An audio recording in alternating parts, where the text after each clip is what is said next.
Damn. I can't hear what you're saying. Got the sleeves. You look fine. Okay. Right now, it is late as a motherfucker. It is so late right now, I cannot even begin to actually you can't even see Shyister's face. Actually, I shouldn't even be speaking this loud. So, we decided we're just gonna take a quick trip over to central London to Trafalgar Square. The Square of Trafalgar. You're so hungry right now, aren't you? Okay, we didn't plan to do this, but we're gonna go to McDonald's real quick before actually getting into the meat of this video. And then we're gonna go to Trafalgar Square and we're gonna do a heart-to-heart on all kinds of things. We're first gonna go and get McDonald's because there's 24-hour McDonald's right near here. And we're fucking hungry right now, so let's go. Go! Tonight, I'm gonna put you on one of these lions.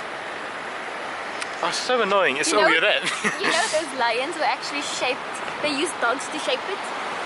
How the hell do you know that? I heard it on a tour once. You heard it on a tour? Yeah. That makes sense. I wouldn't take a tour. I remember the most random stuff ever. Yeah, you do actually. every stuff I need to remember, I don't. But yeah. No, it's the same thing to me. Like, remember everything. No, but you remember like everything. I just remember everything. Like, even the useful stuff, even the non-useful stuff. Your brain is like a sponge. Mine's not. Absorb everything. I'm going to take a video of the Natural History Museum. No, it's not Natural History, it's the National Art Gallery. You know nothing about London. Okay, oh shit, we can go. Okay, let's go. They don't close off. They don't. We're at Trafalgar Square. That's all you can think about. Where are you going? No, that's not. That's to Buckingham Palace. Stop. That's not. No, it's up there. No, stop. No, you're going the wrong way. Oh my god. Okay, well. Okay. So. Now we're going to McDonald's, as in you and me, and Shyster's going to Buckingham Palace. What is she doing? Why is she... she's... I think she's beginning to realise... Oh, she's calling me. Okay, I'm going to put this on speakerphone. This is the right way. That's the right way, is it? Yeah, come, I came here with the school. Come, follow. Okay, I'm going to go and take a photo of McDonald's, and then... I'm gonna show you. You go there and I'll go to actual McDonald's. I'm gonna turn the camera on now. Like you need to pee. Well, you're just delaying. You're just delaying. You need to. If you need to pee, you're just delaying this. Oh, I can go. Okay. I'm saying it's. I'm such an idiot. Just with like this camera by myself. Shyster, can you just come to me, please? Why don't you trust me? Who's right with me? I'm not at McDonald's. Yeah, but I'm walking up to McDonald's right now as well. No, so there's two McDonald's. Okay, this one's closed. Okay, so your McDonald's is closed. I'm sorry? Where's your one? Well, you need to, I don't know where you are anymore, so I can't guide you. You're just lost. I'm gonna have to let you go. I'm sorry. Goodbye. Moving towards the National Art Gallery. Yeah. I've got to let you go, Shy. I'm sorry. I don't think I'm ever gonna be able to find you again. Okay.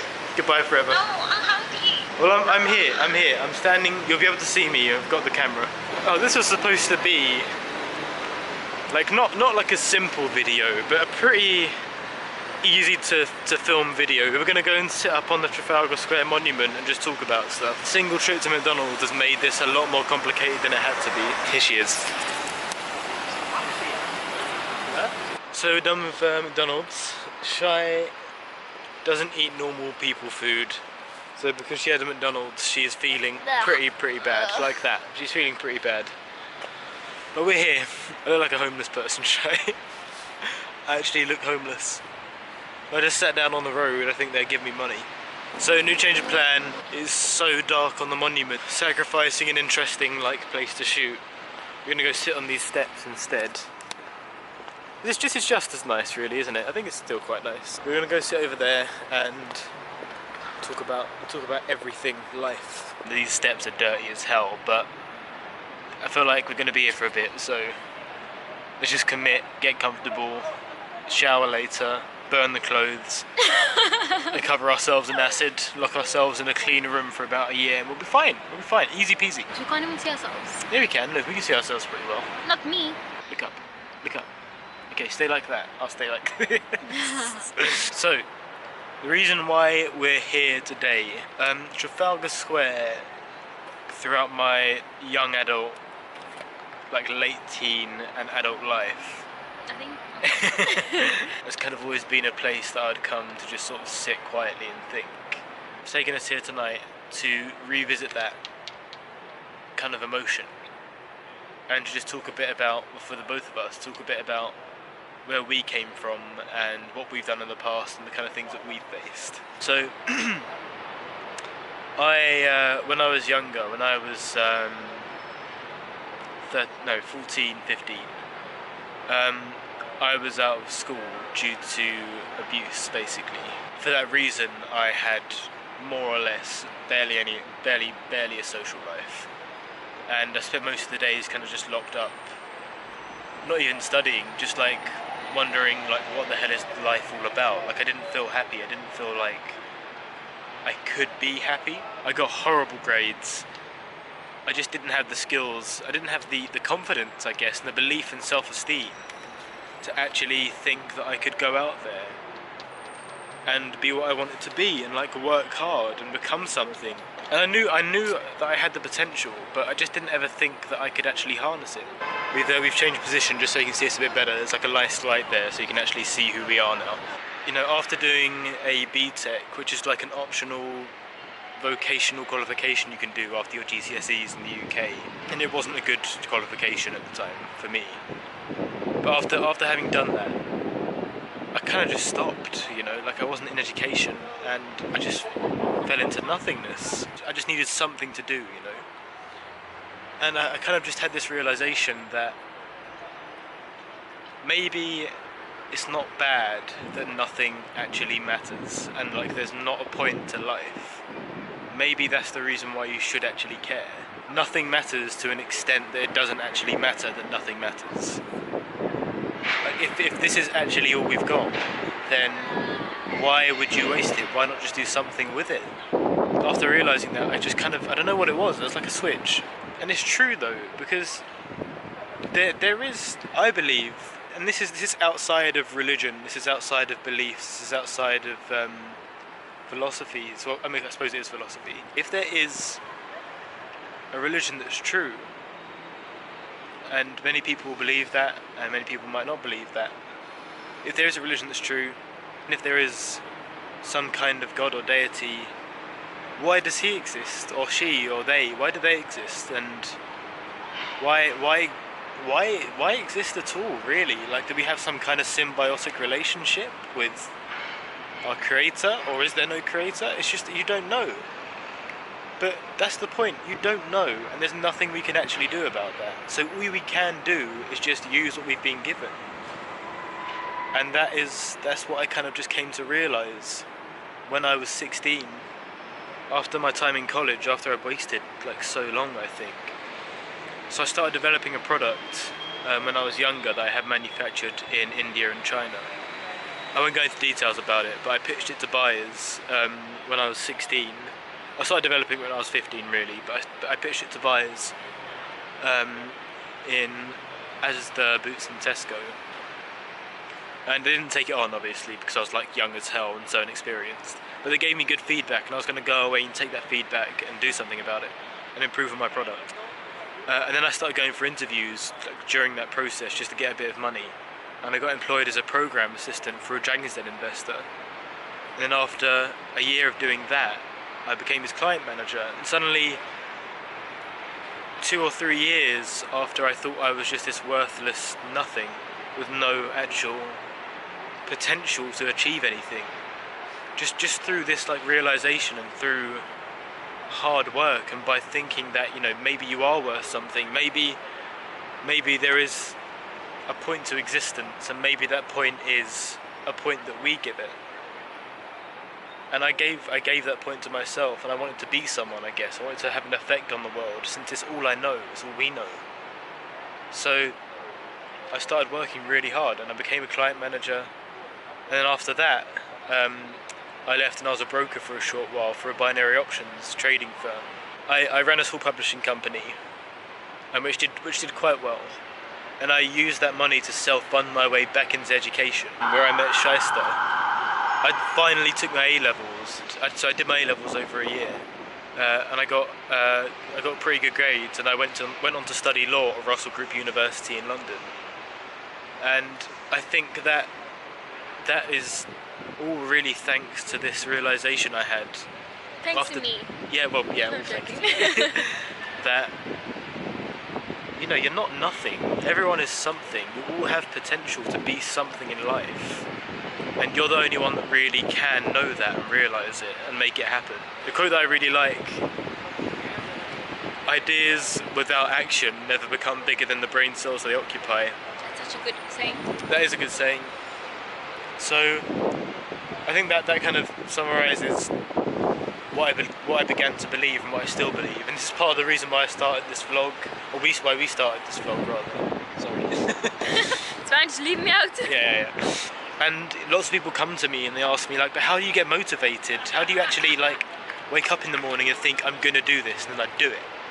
And I wouldn't say it's really about motivation at all. There's a difference between motivation and discipline. Motivation is about, like, quick spurts, like having a reason to do something, to, like, achieve or create, that kind of thing. But discipline is about doing something regardless of the reason, just doing it because, I don't know, I guess you have to do it, because it's part of your routine, it's part of who you want to be, and even if you feel like there might not be a reason to do it, you do it anyway because of the fact that you know this is how you become what you want to become.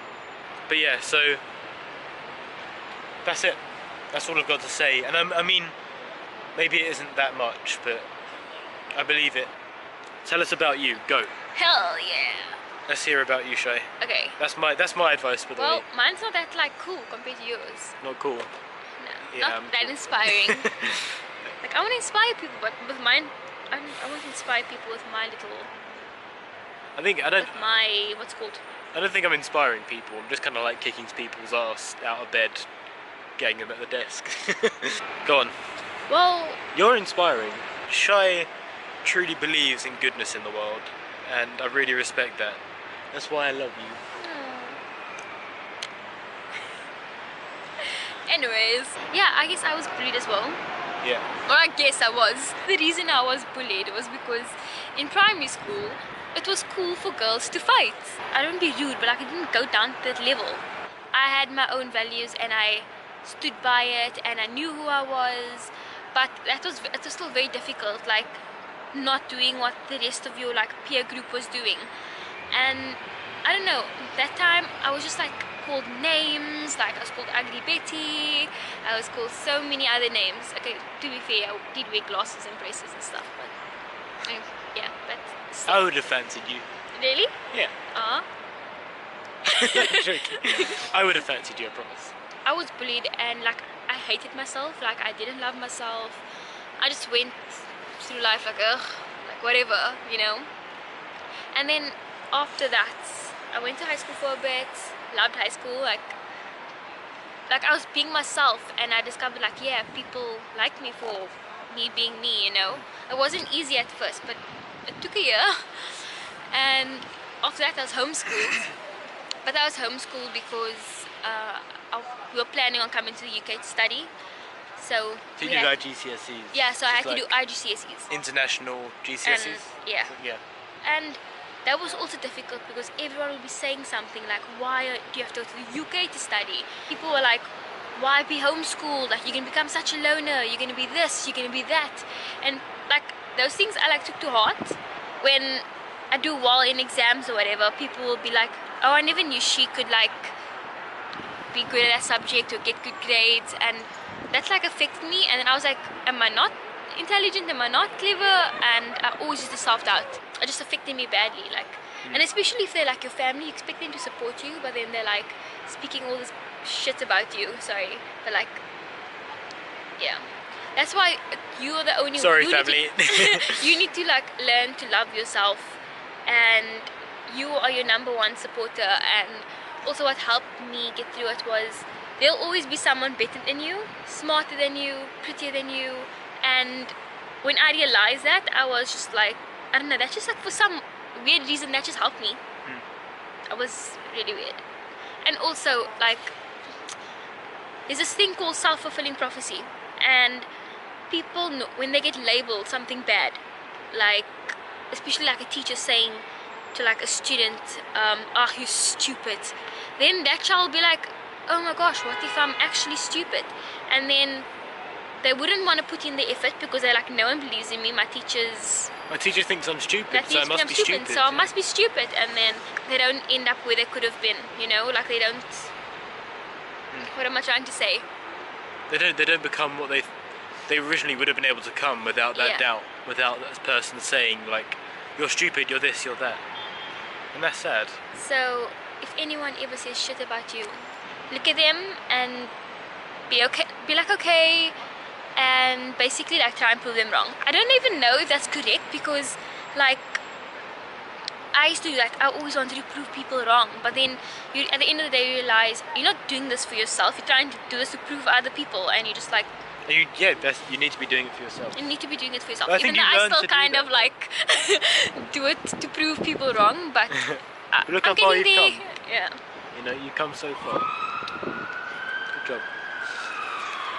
But I think that's about it really. Like what we're trying to say really is that in your journey to become the person you want to be, you're going to be surrounded by negativity, and you're going to be surrounded by people doubting you, and like even just like filming right now, people just looking at you and being a bit like, what are they doing? Like that kind of thing, you know? It's everywhere. And you know, I don't even blame people for it, because it's just human nature. But you need to learn to brush it off. You know, you have to learn to brush it off. I know it sounds like, oh, they're just saying it like it must be easy. Like, it's not that easy. I know it's not that easy, but it will take time. Like, if you start today, you'll get there. Believe me. I believe in you. Tomorrow you'll wish you started yesterday. Today. Screwed up that quote a little bit. But that's it. Thank you for listening to that, actually. I mean, I think we both had a lot to say about that. If this can help one person, I'll be really happy. Maybe, I mean, honestly, I might look back on this video and be like, what the hell was I talking about? I've spoken from the heart. I've said what I believe. I hope it helps people. I know Shiy hopes it does as well. We believe in people. We believe in the people watching. And we hope this helps. And me just speaking about it makes me feel better. Like, I was feeling really ill earlier, but I feel better. And I can finally, like, close my top button of my pants. What? Okay, good place to end. No, don't explain. It's so much better without the explanation. Wait, we're ending now. Goodbye. Goodbye. Say bye. Say bye. One more thing. Okay. Always smile, because even if you smile, it just affects your whole mood. We're about to die. Okay. Goodbye, everyone. Bye. Bye.